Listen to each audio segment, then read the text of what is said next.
ton mari est supérieur à ton père.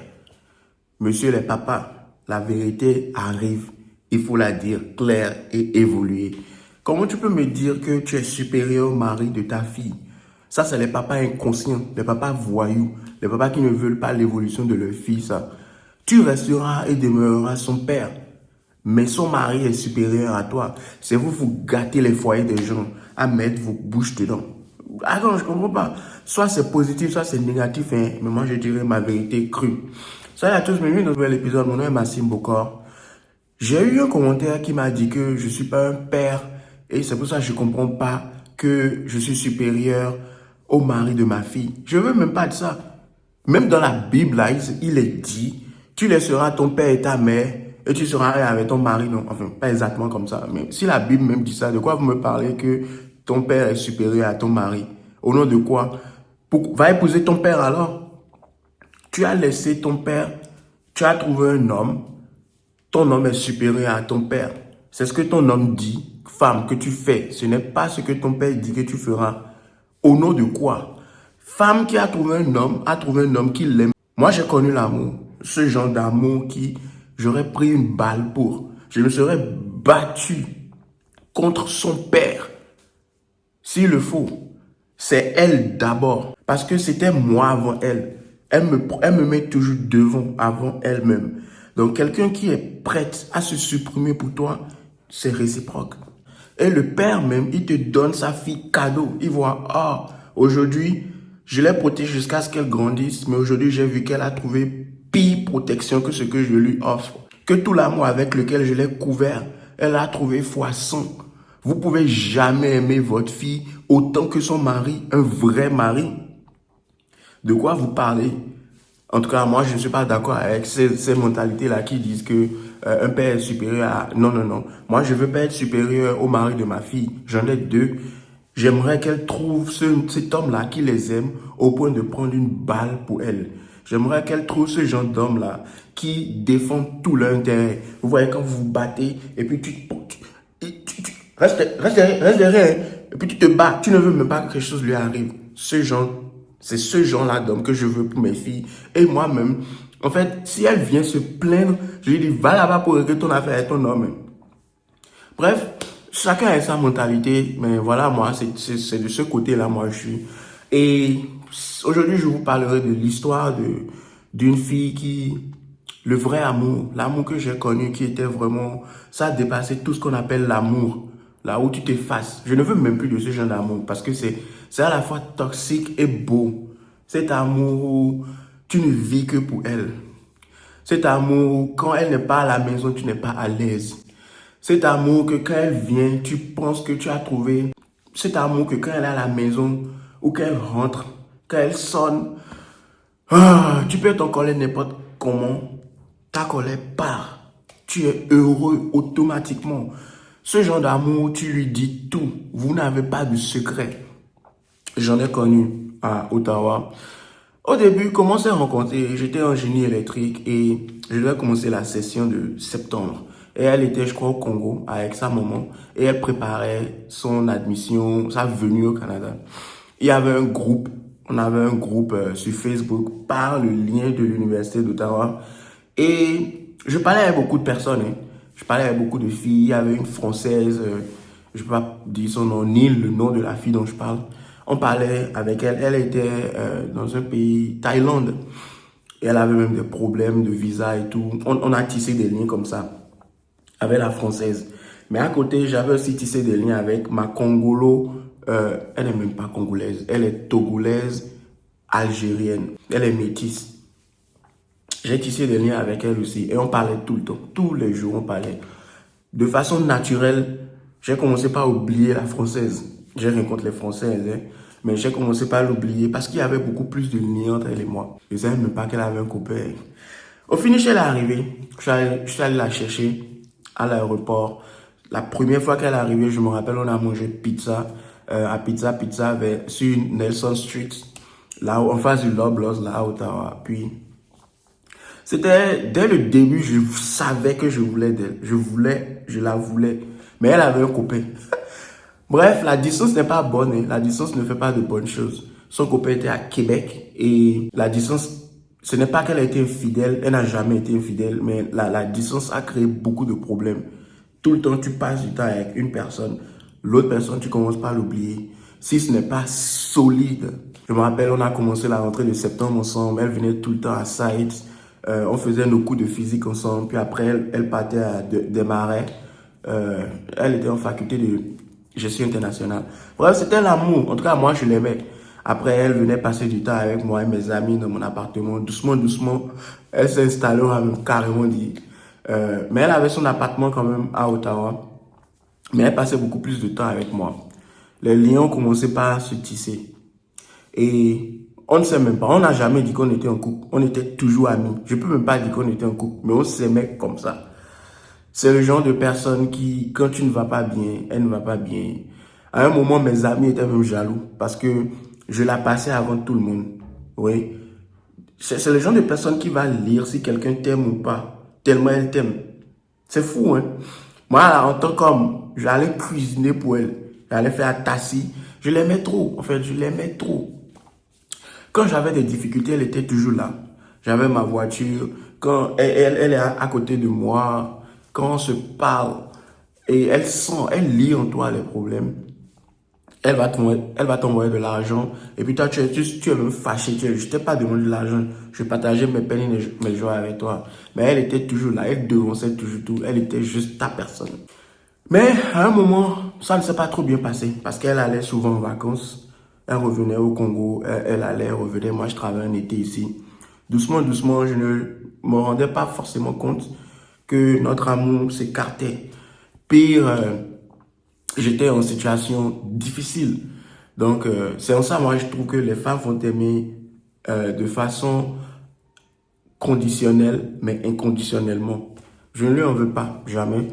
Je sais pas si je peux parler de ceci. On s'est séparés. Le jour là, j'avais mal. Hein. Le jour où on s'est séparés, je devais trouver un appartement pour elle et moi. Mais elle était déjà au Congo, là, elle a déjà trouvé son appartement. Et au retour, elle m'a rien dit. C'est le jour là, j'ai eu le gourmet de ma vie.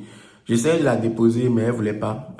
Elle disait qu'elle allait prendre le bus. J'ai dit, attends, depuis quand tu prends le bus? C'est le jour là, j'ai découvert qu'il y avait quelqu'un d'autre dans sa vie. Et j'ai découvert qu'elle avait un appartement. Après, on s'est revus et on était assis l'un à côté de l'autre dans son salon. Puis elle me disait qu'elle avait quelqu'un, un Haïtien. Vous les Haïtiens là. Bon, ça c'est le passé. Je ne vous hais plus. Je vous aime. D'ailleurs, même les Haïtiens et les Béninois sont les mêmes. Ce jour-là, on était l'un à côté de l'autre et on se parlait. J'ai compris que l'amour est fini. Hein. Je n'aime même plus. Hein. Mais elle disait qu'elle ne savait pas choisir entre nous deux. Et elle se cachait même pour dire de je t'aime à quelqu'un d'autre. Donc je lui ai dit non, non, non. Toi, en fait, je l'aimais tellement que je lui ai dit d'aller choisir quoi. Genre, va expérimenter. Jusqu'à toi, tu ne m'aimes plus. J'ai forcément merdé quelque part ou quelque chose est arrivé. Parce que elle, là, quand les garçons la draguaient, elle me donnait les choses. Il y a des gars qui la draguaient, elle lui donnent le téléphone. C'est tonton Massime, je prenais le téléphone là. Elle était toujours là pour moi. J'ai même merdé tellement de fois. J'ai vendu les téléphones. J'avais une addiction façon pour le gambling. J'allais au casino Lac Limi. Je voulais de l'argent. Je ne pouvais pas travailler. J'avais beaucoup de soucis dans la tête. J'ai fait des trucs trop chelous, bizarres, qui a fait que bon, elle a préféré prendre des décisions pour son évolution que de rester dans la souffrance. Il y a des gens qui vont vous tirer vers le bas, hein, vous savez. Mais c'est le genre de personne qui m'a aimé au point d'appeler mon père pour lui dire « Ah, toi t'es là, Massime souffre et puis tu ne fais rien » sans savoir exactement ce qui se passait. C'est le genre de personne qui va en fait se retourner contre tes parents pour toi ou ses parents pour toi. Genre, vous êtes comme ça quoi, une personne. Le jour où elle m'a attrapé en train de vendre mon téléphone pour aller faire gambling de $800 à Lac Limi, j'ai tout perdu, il me restait $30. Et Seigneur, ce que les casinos font aux gens. Ne faites jamais ça, hein. Le jour là, je suis rentré, alors qu'elle et moi, on s'était disputé. On s'était limite battu. Genre, oh, elle dit jamais je n'irai. J'ai dit j'irai. Elle était fâchée. Bizarrement, quelques jours après, elle m'a acheté un autre téléphone. J'ai toujours le téléphone là avec moi. C'est à ce point que je tenais à elle. Malgré je crois que ça doit faire au moins 7 ans maintenant. J'ai toujours ce téléphone là avec moi. Samsung A4, je crois bien. Un truc. En tout cas, je l'ai. Je vais faire une pause, je vais aller chercher le téléphone pour prouver. C'est à ce point, en fait, je l'aime. Là, je l'aimais. Je sais même pas si je l'aime toujours. En tout cas, je l'aime, mais plus en tant que femme, mais en tant que personne. J'avais des boulots de télécom et je devais taper des nuits de conduite où je travaillais comme un fou. J'avais personne. J'étais déjà avec une autre personne dans le temps, hein. Pourtant, c'est elle que j'appelle. C'est elle qui décrochait. C'était elle qui était toujours là pour moi. À rester au téléphone avec moi jusqu'au petit matin. Elle était toujours là pour moi. Peu importe ce que je lui demande, même aujourd'hui, elle sera toujours là pour moi. C'est pour ça qu'elle dit, hey, son mari a trouvé la perle rare, quoi. L'âme sœur qu'il nous faut. Le genre de femmes qui vont vous soutenir jusqu'à la fin. Je vais vite fait aller chercher le téléphone et je vais finir sur ça. Que si tu trouves ce genre de femme, hein, personne ne peut venir se mêler entre vous. Ni papa ou ni maman. Ou. Vous êtes déjà un au point où eux-mêmes, quand vous voyez, sont heureux. Ils sont tellement heureux, ils n'ont rien à dire. Si jamais l'un déconne et va se plaindre à l'autre, l'autre doit renvoyer même vers le couple encore. Tellement ils sont collés. Je vais prendre le téléphone et je reviens. Elle et moi, c'était vraiment l'amour. Hein. Des fois, je dormais pas. Je voulais à tout prix qu'elle apprenne son cours. Et je vais apprendre le cours pour essayer de lui apprendre ça. De vieilles histoires où on allait à l'aventure ensemble et puis elle dort sur mon épaule. Ce genre de personne que quand tu ne vois pas, tu n'es pas à l'aise, quoi.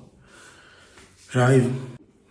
Bon, j'ai jamais été aussi énervé que maintenant. Désolé, je transpire un peu parce que j'ai couru.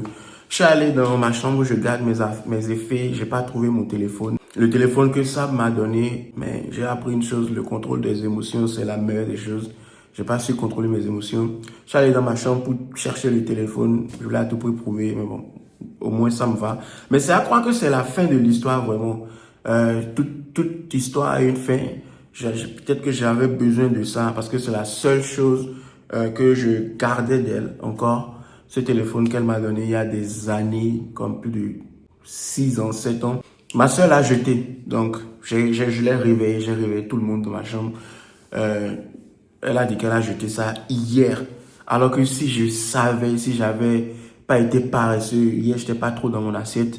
Le soir, là, je voulais faire cette vidéo, j'aurais eu le téléphone. Il est 3h et quelques du matin, 3h30. Et bah, elle a jeté le téléphone. Elle a dit, elle a remis ça au domestique. Les domestiques ont mis dans la poubelle. Ou bien demain, j'irai. Non, non. C'est juste c'est un signe pour dire que c'est fini, l'histoire est finie. Cette go, je l'ai tellement aimée. La dernière aventure qu'on a eue, c'était à Montréal. Elle était tellement belle. Elle était tellement belle. Bref, je me rappelle, là, un de ses derniers conseils, c'était quand même, disait d'aller au service de finances de l'Université d'Ottawa pour essayer de payer mes frais de scolarité, la moitié. Je crois que sa maman lui avait envoyé l'argent pour payer ses frais de scolarité. Elle voulait partager avec moi la moitié, je crois. Je ne me rappelle plus trop bien. Et j'ai dit non, j'ai préféré rester dans cette merde. Que continue ton école, tu n'étais pas venu au Canada pour moi. Et j'avais ça, les 3000. Il me manquait juste. Et il fallait juste 3000. Mais je venais juste à peine de faire des bêtises. J'ai fait beaucoup de bêtises. Mais je ne regrette pas. Parce que à chaque porte qui se sont fermées, j'ai eu une porte plus grosse et plus grande qui s'est ouverte. Mais ce n'est pas à faire. Hein. Moi, je suis comme je suis. Je ne fais que des cascades dans ma vie. Mais le meilleur arrivera. Et pour toutes les personnes qui ont douté, j'ai dit que je serais millionnaire. Donc, venez une fois en passant. Venez une fois en passant juste pour regarder si il en est où. J'ai beaucoup d'intentions. Je compte repartir là-bas, faire beaucoup de live, beaucoup de vidéos. Parce que ça rapporte. Hein. Bon. Donc voilà, c'était tout pour cette vidéo. Je parlais de cette fille-là pour qui j'aurais pris une balle. Ce genre de personne qui, quand tu l'as, tu as tout. Tu n'as besoin de personne. Tu as ta personne. Et à quel point c'est important pour les parents de libérer un peu leurs enfants. Parce que quand vous mettez vos bouches dans les affaires des couples, ça ne marche pas trop bien. Les émotions, les sentiments. Lui l'a dit ci, l'autre a dit ça. Lui est ma fille, donc je l'aime plus. Alors que les deux sont censés être un. Officiellement et devant Dieu même. C'est pas bien. Lâchez vos filles. Lâchez vos garçons. Soyez leurs conseillers, leurs guides. Mais ne vous imposez pas dans leurs relations. Et c'était tout. Mon nom est Maxime Bokor. Merci d'avoir regardé cette vidéo.